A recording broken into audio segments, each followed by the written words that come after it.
The election. I post these things because they will be here long after I'm here.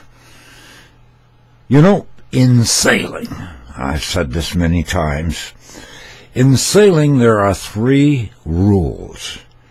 The first rule is you can't sail the boat directly into the wind. The second rule is you can't breathe underwater. And the third rule I often forget. But on November the 8th, that third rule came back into my mind. Zap! When the compass doesn't work and you're out to sea, you pull the mainsail to starboard and the mizzen or the jib to port, sort of across, and the boat will stand still while you examine the compass to find out what in the hell went wrong. Well, that happened November 8th. Something went very wrong, and the moral compass in our soul is now confused. So why haven't I written a bunch of comments on Facebook and Twitter? Very simple. I am confused at the moral compass. The moral compass that tells us right from wrong. It is pointing the wrong way right now. So what do? You bring the boat to a full stop. Wait till the wind stops blowing.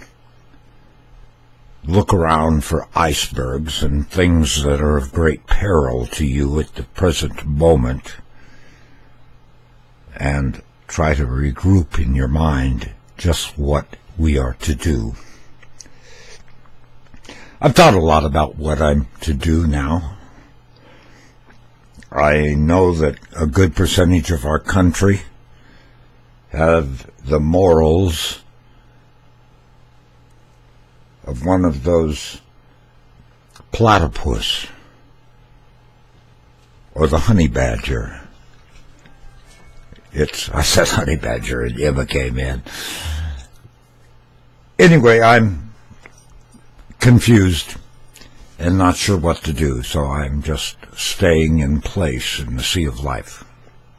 I know I'm not alone. I question things like, why don't we recount these votes? Something is very wrong. Either, as President-elect Trump said, the election is rigged, or there's a lot of people with no morals in this country which was once great. In other news, did you know there are entire generations of people in this world today that have never seen the Milky Way? Isn't that strange? I think it's a sign. I'm not sure of what. But I hope there's a lot of us out there that are going to just stay in place and try to figure out, what do we do next? If you will excuse me.